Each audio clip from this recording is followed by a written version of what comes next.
Welcome to the online discussion of soft power diplomacy in post-COVID era, jointly hosted by Japan House London and Chatham House.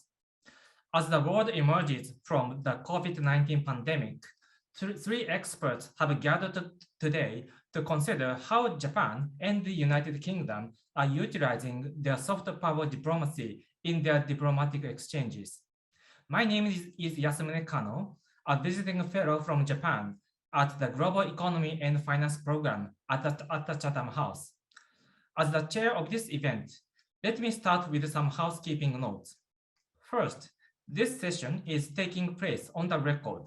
Second, attendees may submit questions throughout the event using the Zoom Q&A function, and this will be fed directly through to the chair.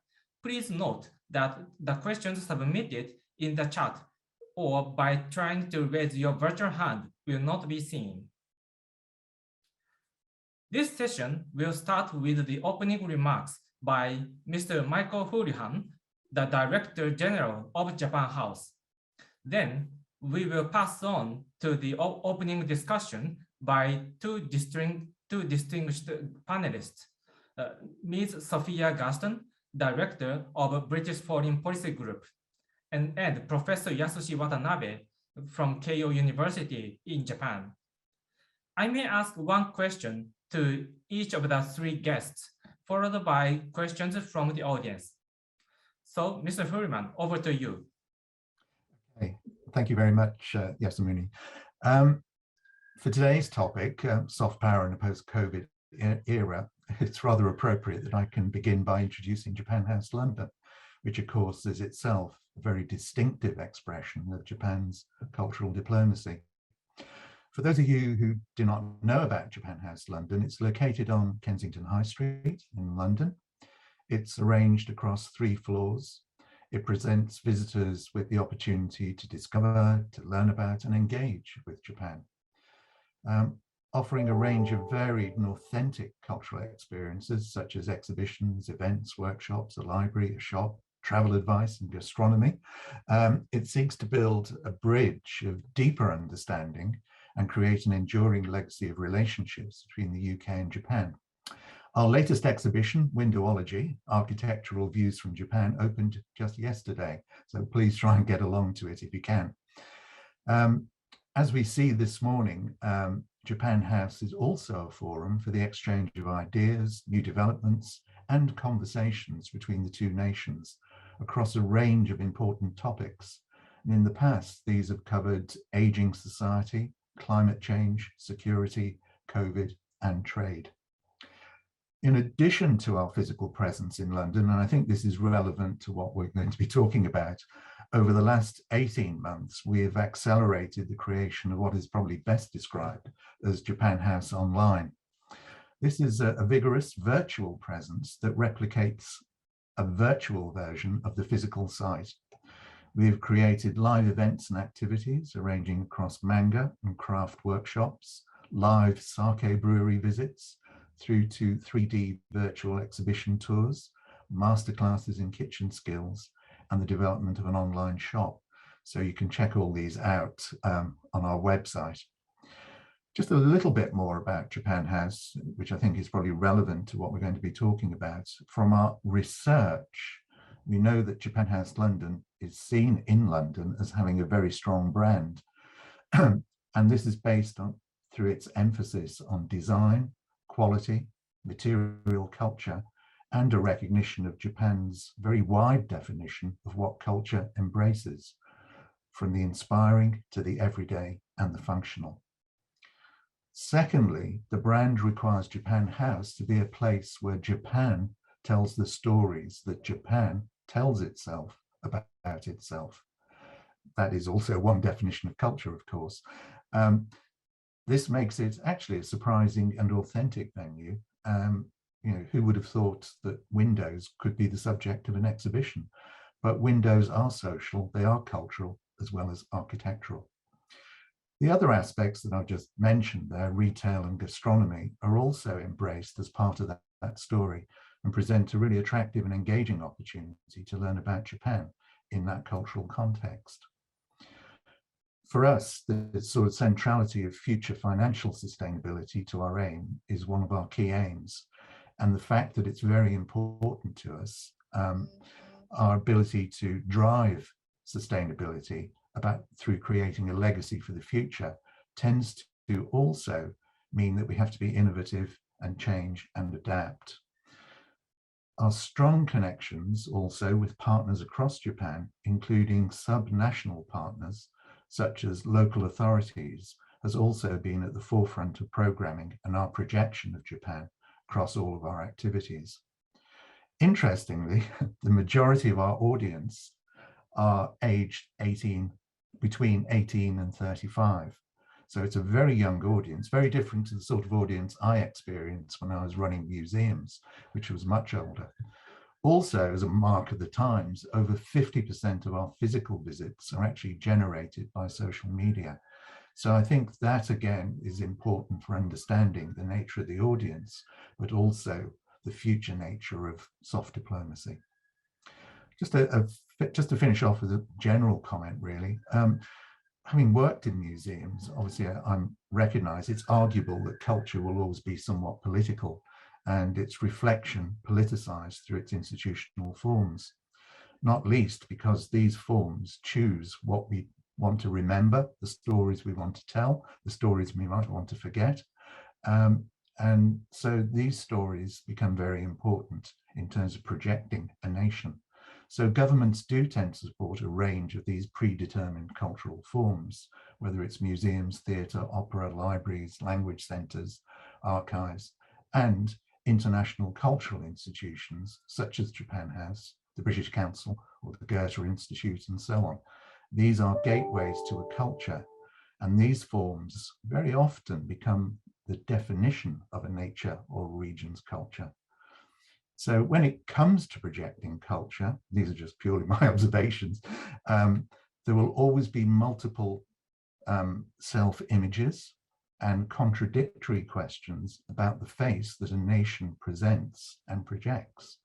So how does a nation officially see itself, and which image does it choose to project?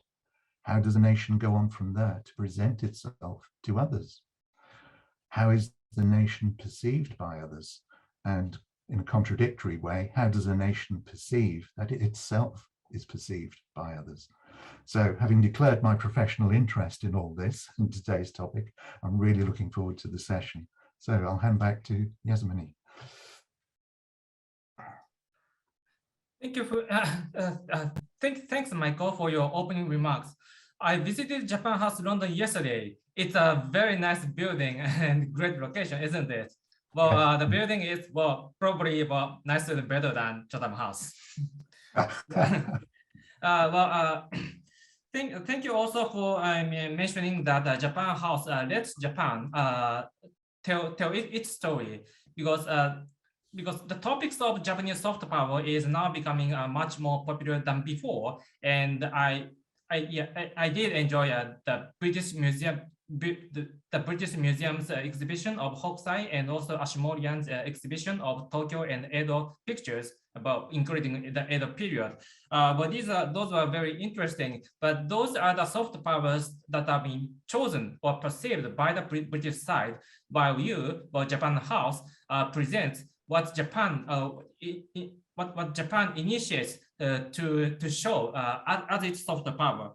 It was also interesting to hear that the visitors to Chatham House almost, majority of the visitors are rather young generations. Also knowing the Japan House through SNS, which it is a fact that sounds very hopeful or positive in the context of a post-pandemic era. Compared with conventional museums, where most of the visitors tend to be, older generation. I'm also curious about how you compare Japan House with other soft power agencies such as the British Council or Gates Institute. But we'll come back later to the topics that I mentioned. Also, I think it's quite interesting I also think it should be widely known that Japan House had a large series of exhibitions related to 1964 Tokyo Olympics, in addition to giving a highlight on individual artists, craftsmen, and local authorities that you mentioned, including Sakai City of Osaka Prefecture. So now I would like to Ms. Sophia Gaston for her opening discussion. So Sophia, over to you. Thank you very much, and it's great to be here with you all. I noticed the title of this session is to talk about a kind of, soft power diplomacy of post-COVID world, and I think it's quite clear that we are not in a post-COVID world for some time, much to all of our chagrin. But I think it's worth just starting by spending a few moments reflecting on and what that's actually done in terms of the disruptions to both diplomacy and the projection of soft power, equally how it's been used as an opportunity by certain countries to project their soft power. And that's, of course, because the pandemic has arrived at a time of very intense geopolitical competition, where global and regional power dynamics are in a state of flux. I think that these questions about soft power in many ways came to the fore through the fact that, I think health and general kind of scientific innovation have increasingly become such an important part of national efforts around soft power, and obviously the sense that there have been rather scarce resources and an urgent need for collective action has created an opportunity there. So we've seen liberal allies and strategic rivals trying to find opportunities within the pandemic to advance their own soft power, and that includes Britain as well. But I think it's also important to look at the other side, which is it's the disruptions. And I think there is now a recognition that the way in which COVID has impeded the free movement of people, ordinary people, but also the sort of free movement of diplomats and a lot of people who are generally involved in that kind of architecture of soft power and strategic influence, has been quite dangerous, and how that can lead to strategic miscalculation. So I think there's a sort of soft power edge to this, but there's also like quite a hard edge to those disruptions as well. So in Britain, we've obviously been on quite a journey around soft power in recent years, because we've left the European Union, and so much of our power and influence was projected through our membership of the European Union and regional European security. And we are now pursuing this Global Britain project. Soft power itself has obviously become caught up in those questions. There have been moments where soft power as a phrase has felt very much front and center. There have also been moments where it's felt rather marginalized. Under Foreign Secretary Rubb, soft power was sort of pushed to the side for a new term, which was force for good. Although, of course, I think there is a view that perhaps that didn't encapsulate all of the different aspects and strategic value of our soft power. We're now, with Foreign Secretary Liz Truss, in an era of brand Britain, which I think sort of possibly better straddles both of those kinds of spheres. But I think it's important to note that a lot of aspects of our soft power are still being determined, and are still trying to find docking stations in government for how they will be advanced and kind of brought together, because at the moment our soft power is sort of distributed amongst a number of different departments, and doesn't have a kind of centralized force overseeing it. I think one of the things that certainly at the British Foreign Policy Group we have been trying to do is push the idea that the UK needs to undertake a sort of really comprehensive audit of our soft power capabilities, and particularly taking a very creative and expansive definition of what soft power. Much of this is, I think we obviously focus a lot on cultural institutions and so on, and many of our kind of cultural, obviously immensely important and often the gateway by which people connect with Britain.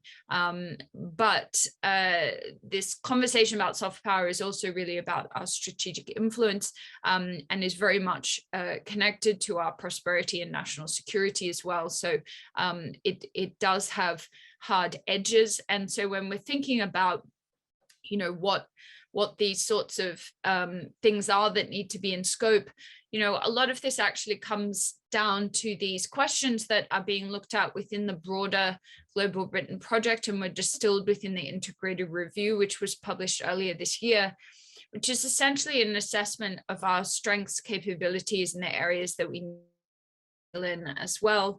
And the big conclusion of that was that we are a sort of science and technology superpower.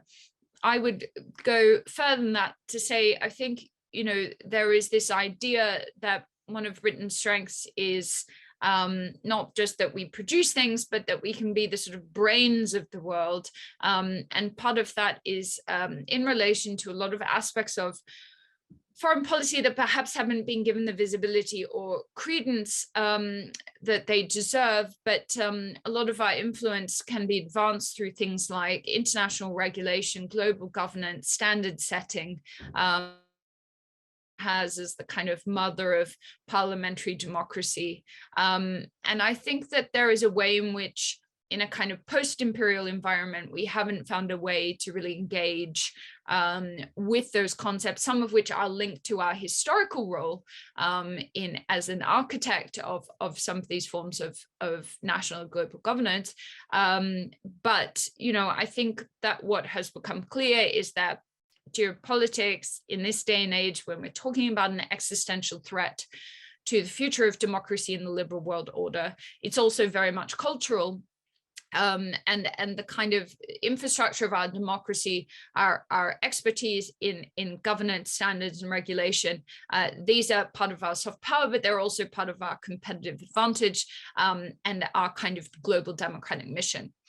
So I think, taking a step back of where we've been through a very bumpy period over the past 5 or so years, but I think actually the UK's soft power has remained relatively resilient during this time of enormous change, but there's a lot that needs to be shored up, and we absolutely can't take for granted that we will continue to have these sorts of enduring assets. They need to be tended to and muscularized. One thing that we are advocating at the British Foreign Policy Group is that we need a dedicated, centralized UK soft power strategy, one which encompasses the full suite of our assets, but also starts to identify other opportunities and kind of reasserts the role of soft power and its integration into other aspects of our foreign policy and our economic strategy as well. And I would say that just as an example of something that where we have an asset that we're perhaps not harnessing as well as we could, on 2 levels, we have the British diaspora abroad. We haven't been particularly effective at regarding the British diaspora as a strategic foreign policy instrument, but we need to be making more of that because we are a kind of big traveling nation, and these sort of boots on the ground are very important for cultural engagement and links. Equally, more I suppose strengthening the relationship that government directly has with diaspora communities in the UK on a kind of geopolitical level, and understanding that those relationships and people-to-people links are absolutely going to be essential to help broadening our international influence and reach. And then just finally, just a couple of words on the UK-Japan relationship. I think it's absolutely clear that this is one of the relationships that will be prioritized and strengthened as part of the Global Britain project. Certainly, there was a process in the development of the integrated review of looking around to other countries, sort of other middle powers, other peers with some real world-class assets, and looking for examples of how you kind of build an innovation-led economy, a sort of sense of a foreign policy mission that is often defined through partnerships and collaboration. And obviously, of course, the UK is interested now in this idea of an Indo-Pacific tilt. So I think Japan is seen as not just obviously an essential economic and security power in the region, but a sort of bridge into which through which the UK can start to get involved in deepening other regional relationships. So I think all of that is also reflected in the high regard that the British people have for Japan as well. Something we do at the British Foreign Policy Group is a lot of public opinion work. And it was very striking to me, looking back through the surveys that we did at the start of the year, actually Japan was the country that had improved the most in terms of favorability ratings amongst the British people. So very strong foundations there, I think, on the government side, but also amongst the British people to deepening and expanding that relationship. So I'll leave things there. Thank you. Thanks, Sophia, for your opening remarks. I totally and thank you also for mentioning Japan as a regional hub for many contexts, because that's also exactly how people in Japan or Japanese corporates talked about the UK in the context of the regional hub in Europe. Many Japanese companies have previously launched their first base in Europe, in the UK, and I hope this story is still the case. I also agree with your comment about resilience of the British soft power despite events like the Brexit, because when the referendum over Brexit happens to be that result, so many people became so pessimistic even about the soft power as well. But the result is that better than initially expected. Also, of course, we should not forget the fact that we are still in the pandemic and it is not post-pandemic yet. So now I would like Professor Watanabe for his opening discussion. So Professor Watanabe, over to you. Okay, thank you, Kano-san, for the introduction and chairing this session. And I'd like to thank the Chatham House and the Japan House London for hosting this event. And good to be with Sophia and Michael and many guests online. I remember giving a talk about populism in Japan at the Chatham House, and also having a beautiful lunch at the Japan House 2.5 years ago.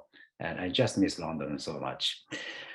So at the time of financial crisis in 2008, the major countries got together and created G20. And this pandemic crisis began almost 2 years ago, but the international cooperation has been rather limited. And the conflict between democracy and autocracy, particularly between the US and China, has become more evident. So how do I evaluate Japan's soft power in this COVID era, and then see the prospect of soft power diplomacy in the post-COVID or with COVID era? First, Japan's measures against COVID-19 may have not attracted as much attention as those of Taiwan and New Zealand. And living in Japan, I constantly hear the criticism of the Japanese government's response in Japanese media, which I think is a healthy thing. But the data itself is not so bad from an international perspective. As you know, Japan has a population of about 120 million. And the recent number of new infection is about 100 per day, and with 1 or 2 deaths. And about 77% of population have completed second shot of vaccination. And no one knows how the new Omicron variant will affect Japan, but at least so far, not so bad. And in the past summer, the Tokyo Olympic finally took place. And to be honest, I had thought that the soft power impact of the mega event like Olympic would be temporary because the nature of the Olympic has changed over the past few decades. So I didn't have excessively high expectation from the beginning. Nevertheless, the pandemic certainly limited the opportunity to promote Japan. And although Dr. Fauci, who is a medical advisor to the US president, praised the disease control measures of the Tokyo Games, it was still disappointing to see the Olympics with almost no spectators. And the Japanese public opinion was divided over the pros and the cons of hosting the Olympic amid the pandemic crisis. But at least the dissents and criticism of the government were never silenced. And I don't think we can take this for granted in China, which will host the Winter Olympic in just in 2 months. And speaking of the Olympic, I believe that the Japanese government response to the Belarusian athletes who requested asylum in third country for fear of sanction in her own country was highly appreciated by the international community. And I believe that the Tokyo Games served as a milestone in demonstrating Japan's respect for freedom of speech and human rights. And when we talk about Japan's soft power, we tend to focus on the uniqueness of Japanese culture and society, but we need to further strengthen our efforts on universal themes such as human rights and environment. And speaking of China, the mask diplomacy or the vaccine diplomacy have attracted attention in the wake of this pandemic. But China's response to the Hong Kong and Uyghur has considerably damaged China's soft power. So Chinese wolf warrior diplomats are now very desperate. And Japan has been alarmed by China's human rights violations and geopolitical ambitions for more than 10 years. And the US used to be more optimistic and believed that China would democratize as its economy developed. In recent years, but however, the US has finally changed its mind. And I think the same is more or less true, at least for the Western Europe. And as some of you may know, Japan has been promoting the concept of free and open Indo-Pacific since the previous Abe administration. And it's a concept that rejects the unilateral changes of status quo by force. And recently, the US and the UK and Australia and the more European and Asian countries have begun using this concept. So if I were to name Japan's greatest soft power achievement in recent years, I would name this concept. The power of discourse is one of the important soft powers, I think. And I think everybody is familiar with the Quad and AUKUS, but I certainly and strongly welcome the creation of those multilateral frameworks. And particularly, I'm delighted and encouraged by the cooperation of the United Kingdom in the past several months, including the call of HMS Queen Elizabeth to Japan, and also Britain's application for membership in TPP, Trans-Pacific Trade Partnership. And this is not just from the perspective of Japan's own national interest, but from the standpoint that the free and open Indo-Pacific is in the interest of the international community as a whole. The United States is the only ally of Japan, but I hope that Japan can further strengthen the tie with the United Kingdom as a semi-ally.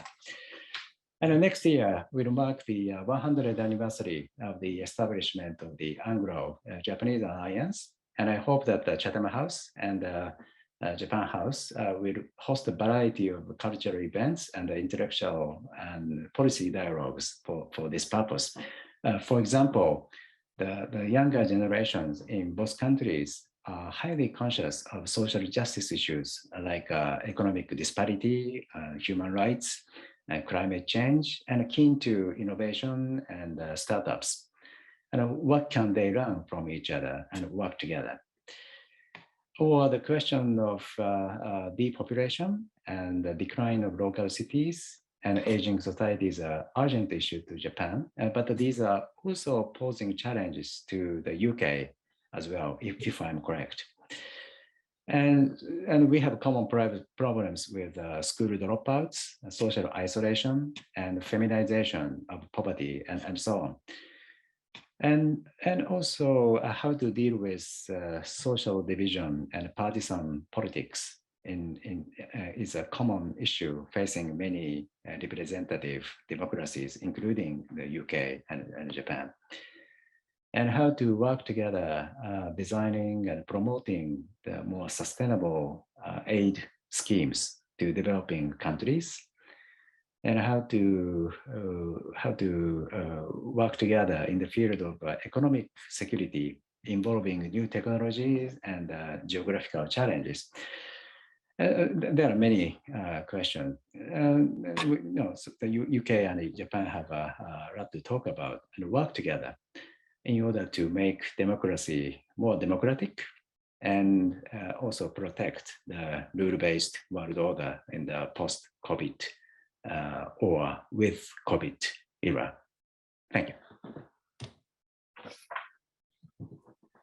Thank you, Mr. Watanabe, for your opening remarks. I also thank you for mentioning the Tokyo Olympic and Paralympic Games in terms of soft power, because Tokyo Olympics is what we are supposed to discuss according to the agenda. This agenda shown on the website.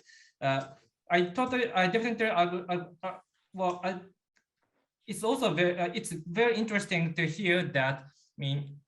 The soft power, the perception of the nation's image in terms of soft power is reflected when that country becomes the host nation of the Olympic. Because during the Tokyo Olympic, the biggest issue, the concern was about how to control the pandemic, while almost nobody concerned talked about boycott or diplomatic boycott for reasons like human rights. While so many countries and people are now talking about such concerns for Beijing Olympic. I mean, soft power, the soft power of the host country, depending on the situation, could bring embarrassing situation for people involved, people attending the Olympic, including the sponsor companies. It's also great that you mentioned that both Sophia and Yasushi mentioned the government's action toward the pandemic in terms of soft power, because at least in Japan, I think most people could understand that we have a kind of unique image about the UK or the UK government about handling the pandemic. Initially, it was a rather risk taker, but after that, they did quick action or quick recognition, quick authorization about vaccine, and they were rather courageous about making that action. I guess it could make their image that the UK could be both risk taker and rather innovative in science and technology for the pandemic. In long term, it could become a part of their soft power. While in Japan, the people will have lower level of satisfaction about the government's action, including the Olympic, but the result was not as bad as the pessimism about that. And I hope that history will bring better evaluation for that in later years. This year is, like you mentioned, 100-year anniversary, a centenary of the end of alliance. Well, it's quite tricky to, I don't know how we could celebrate centenary of the end of alliance, but this is definitely, the almost very unique common topic between Japan and the UK, because besides that, I think we only have royal family, topic of royal family that we could enjoy in common. Thank you. So So having heard the opening remark and discussion from the three distinguished guests, I would like to ask one question to each of you. So first, I would like to ask one question to Mr. Houlihan. At the moment, well, so it's a question from the perspective of the difference between Japan House, London, and museums like the British Museum. At the moment, the British Museum is focusing on Katsushika Hokusai, and the Ashmolean Museum of Oxford is focusing on unique pictures of Tokyo, including Edo period. I visited both of them over the last few days, and I did enjoy that. Well, these events have a commercial, but these events have a commercial aspect, while also initiated by the British side rather than Japanese side, and these events are taking place in person. So compared with these events, how would you describe the uniqueness of Japan House in post-COVID era as an initiative from the Japanese side? Yeah, I think inevitably with museums, they're about collections, and people who collected them, who made all sorts of choices about what they collected when at that time, but also in the sort of contemporary world as well, the curators are making choices about displays, but most importantly, they're making choices about the stories that they tell. So it is very much any museum has a perspective on another culture, and they then present that. And I know from my own experience in museums that you will make decisions based on market research amongst your local audience and what they might expect to see. I think what Japan House is fortunate is in a sense it doesn't have a collection, but Japan is its collection, if you like. And the curation is done in Japan. And the stories that Japan wants to present are very important. And I think what I find quite interesting about it is that what Japan has been presenting through a lot of the exhibitions that we've put on or where we've worked collaboratively, there seems to be an underlying theme, conscious or unconsciously, that Japan is interested in exploring possible futures and how we can work together, as far as the UK is concerned, around those futures. So a very important part of what Japan House does is about building relationships at an academic level, at an institutional level, even at a corporate level, with Japan, companies in Japan, academic institutions, and so on. So that is the legacy that we're trying to create. So it is about looking at the future, having the sort of discourse that that was talked about earlier, and dialogue, in order to create possibilities for the future. Because at the end of the day, cultural difference is merely the different solutions that different cultures find to exactly the same problems that we all face. And so how can we learn from each other? So I think for Japan to provide a window on its culture, its way of solving problems, its perspective on the future, I think that is very inspiring and enabling. And so it's important that we find ways of responding and working together. And I think this question of dialogue becomes very important then for taking that forward. Yeah, thank you. Thank you very much.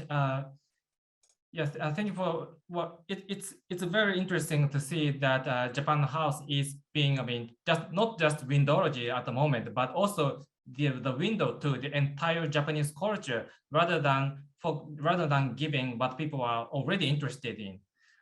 So now let me ask one question to Sophia, and then similarly for Professor Watanabe.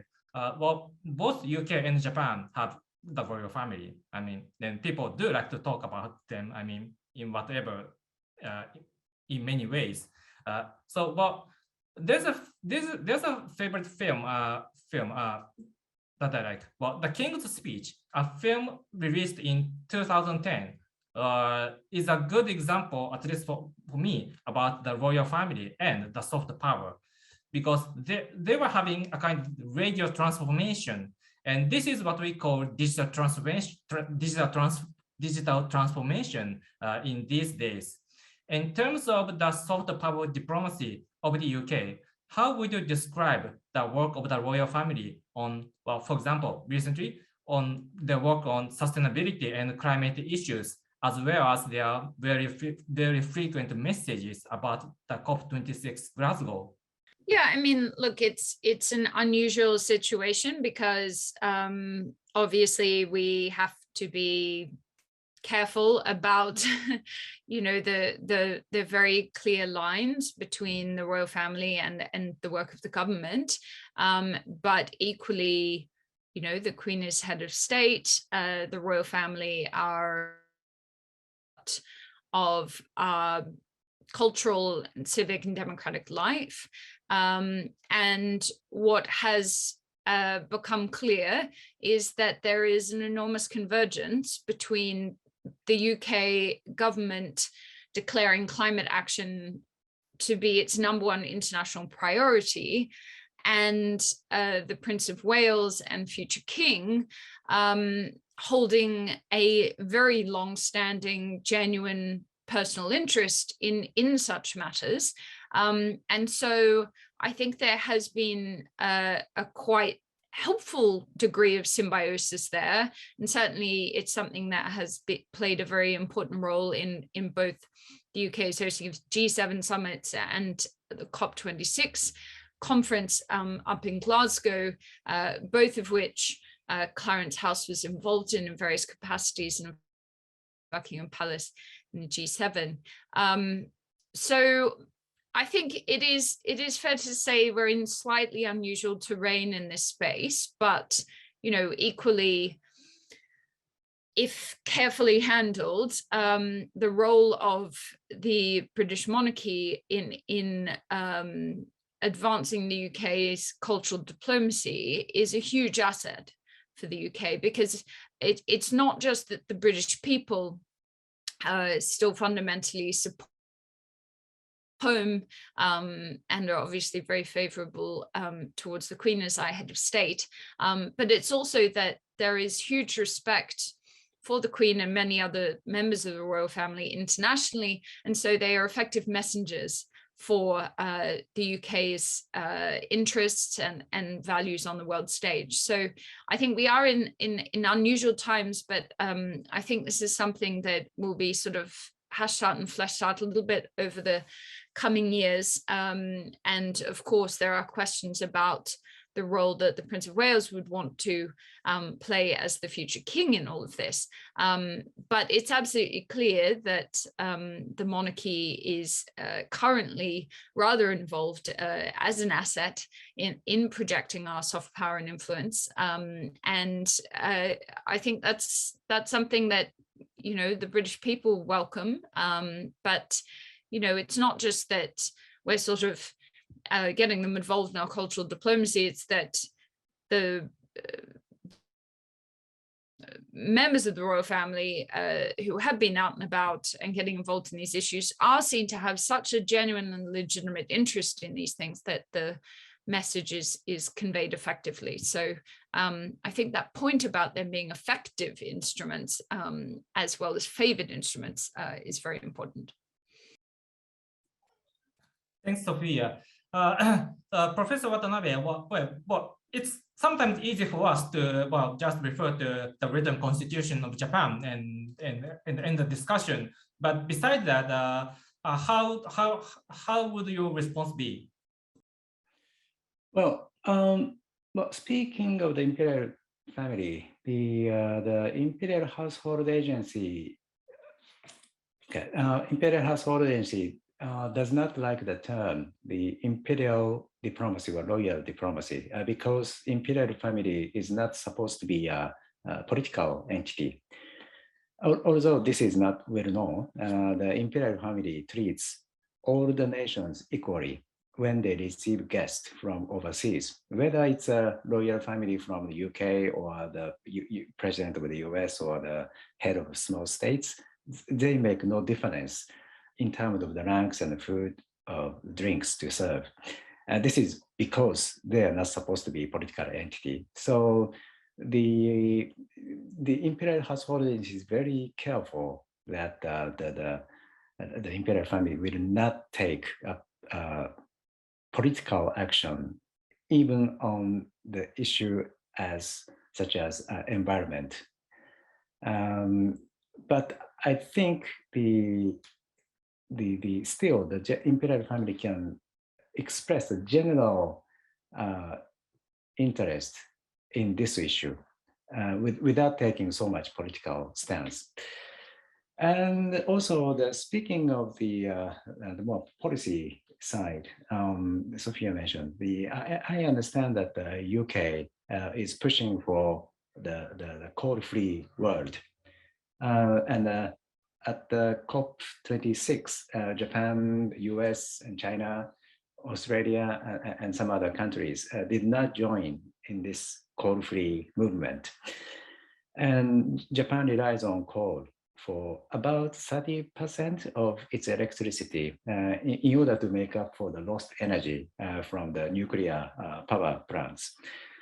And Japan will probably have to rely on coal for 15 to 20% of its electricity, even in year to 2030. However, there are many companies in Japan that are competitive in hydrogen fuel battery and also new technologies capturing carbon dioxide. So I believe that we can reduce the number of old and inefficient power plants in Japan while supporting developing countries on this issue. Thanks, Professor Watanabe. I agree with I agree with how you mentioned the issue of, the energy mix or coal. Coal in terms of soft power, because having moved to London, I realized that the context of coal is 100% called dirty and almost affecting the soft power. While in Japan, it's not perceived that way. Well, just 10 years ago, I think so many people were thinking that, nuclear was the source of so many, nuclear power plants were the source of so many issues, and coal was a kind of, the best solution for that. Well, it's tricky to, but at least we realized that even the Japanese media started to accept that coal is let perceived so negatively worldwide, while we do have the necessity. So now let me move to the questions submitted from the audience. So I think I thank the audience for submitting many questions. There was, I find quite a few questions already.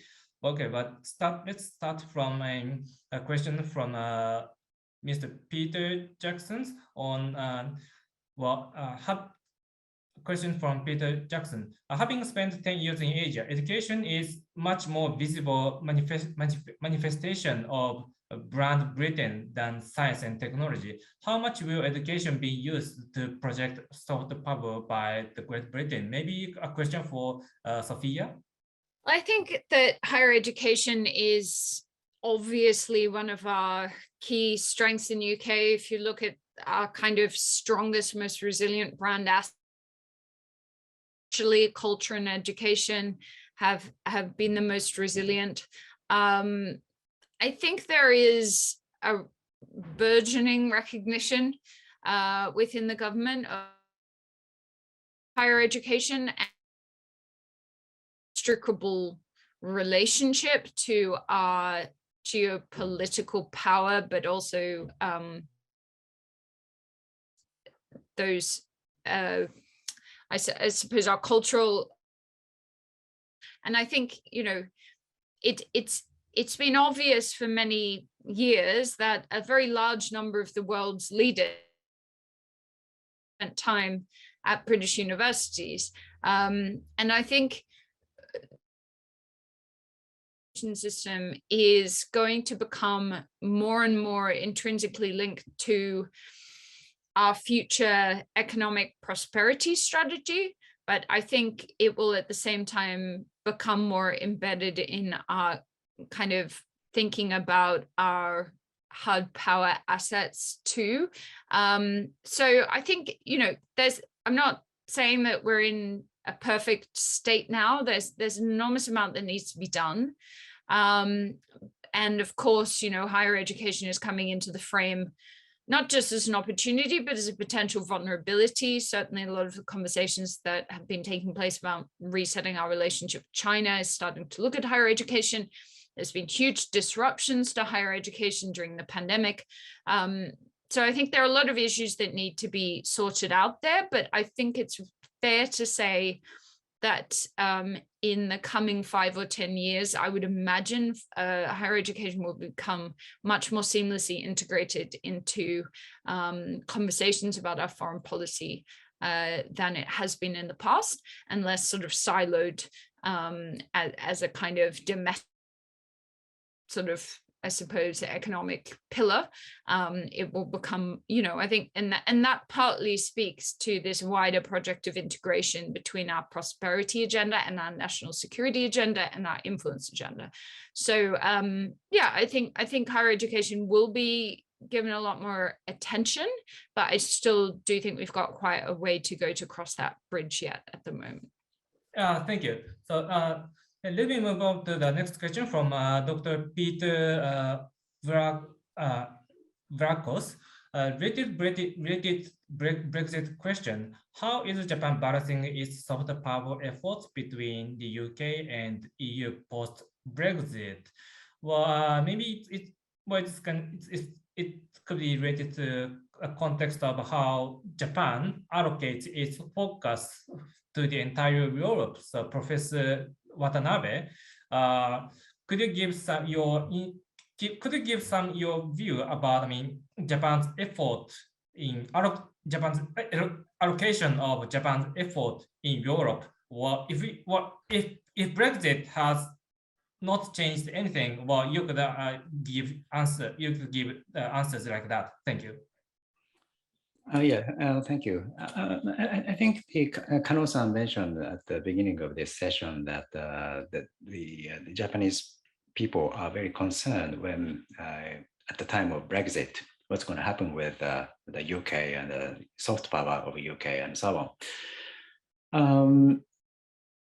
Some were very pessimistic about the future collaboration between the UK and Japan, but as it turns out, the UK seems to be more committed to our part of the world, Indo-Pacific region, as I mentioned, by sending the HMS Queen Elizabeth and applying for the membership in TPP. So we are increasingly aware and realizing the importance of strengthening the relationship with UK. So I don't think there's any withdrawal of the soft power resources from the UK for that reason.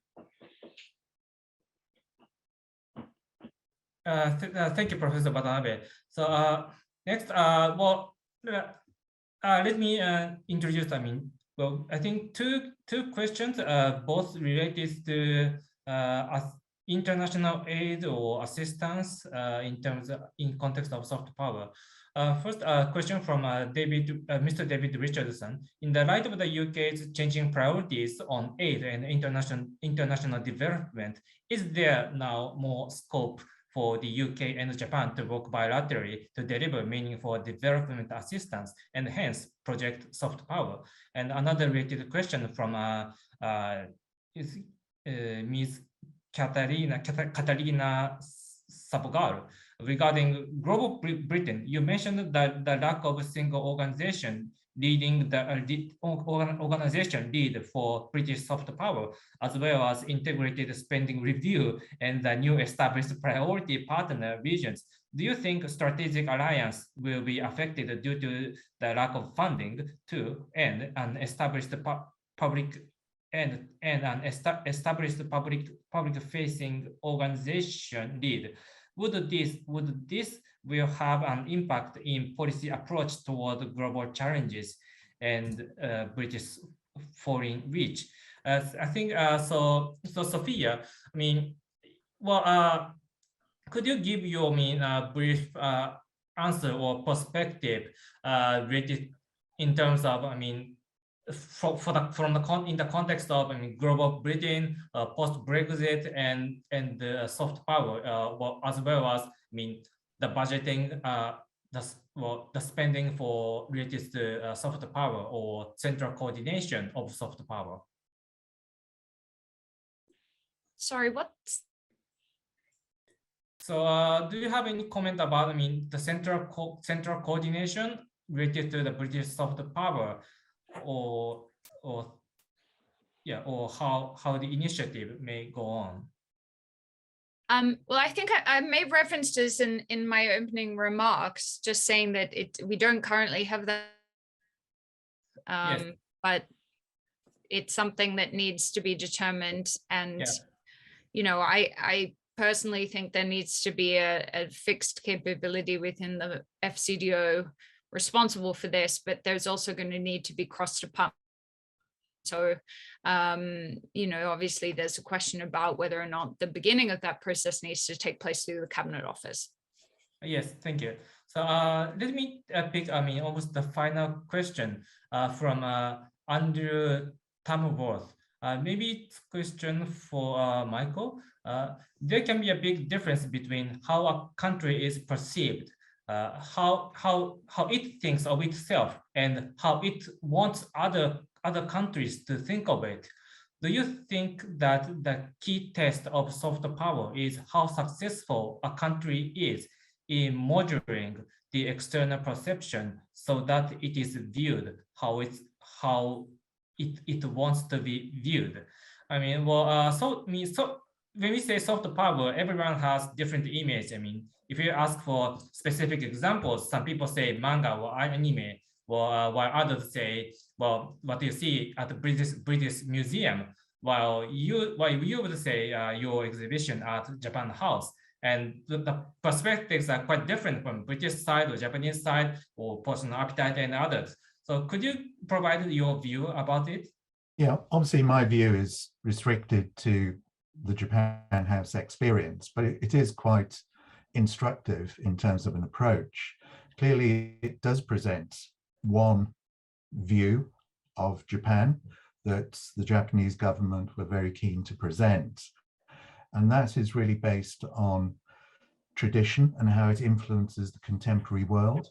And it presents a very designed view, a very authentic view, or attempts to, of one particular aspect of Japan. So in Japan House, you won't find many pictures of Mount Fuji or lanterns or happy coats. It presents a very contemporary view of what Japan is doing and the way in which Japan is trying to present possibilities for the future as well. So that is one particular view.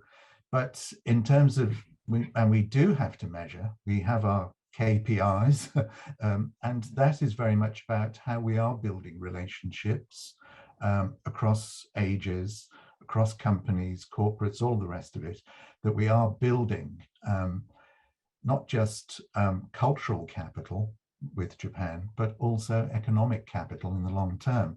And as we know, in some societies, there is this view that cultural capital precedes economic capital because it makes it easier to build relationships if you better understand each other. So I think, Japan House is purely cultural. It presents a view, but it opens up a myriad of other possibilities once those connections are made, which is why at Japan House, we end up talking about defense cooperation, relationships, how we've approached COVID, because there's a lot to learn from each other. So it is about learning. And I come back to someone else's question about education. I'd actually say it's about learning. That's the key thing about soft diplomacy at whatever level you take it. Thank you. It's so tragic to say that it's almost about the time, but just before that, I just found one question that I can answer quite briefly. Question from David Elwood. Ms. Gaston did not mention the British Council or the BBC World Service. How visible are they in Japan? But actually, I can give a quick summary because I was in Japan until just 2 months ago. Because well, years ago, before I studied in the UK for master's degree, I studied English at British Council. I heard that British Council was, had a much bigger operation, well, some decades ago. But I do remember that British Council has a massive class, including for both language and cultural stuff in central Tokyo. I think it was near Iidabashi in Tokyo. And regarding the BBC World Service, I think the BBC World Service, well, it used to be, a little bit more costly to access, but it is recently, slightly cheaper to watch BBC World Service because a few months ago it started to the Amazon Prime, well, or maybe not the only one, but I could watch BBC World Service on Amazon Prime, well, with additional cost, with a little bit of additional cost. So I think these are becoming, more, well, not as visible as you would expect, but I think at least I think it's becoming better than before this year. Thank you. So I wish we could spend more time talking about so many different issues, but due to the limitation of time, I totally regret that I couldn't answer to all the questions submitted, but thank you. But I thank all the attendees for this conference today. We got so many, well, due to what we call Zoom fatigue, we got quite a few, well, rather lots of audience today signed up. And I also thank Mr. Hurriman, Ms. Gason, and Professor Watanabe for giving your giving your views and answers for the soft power topics today. So I think Japan House and Chatham House will continue working on these issues and let's see you again on the next related sessions, online or in person. Thank you very much.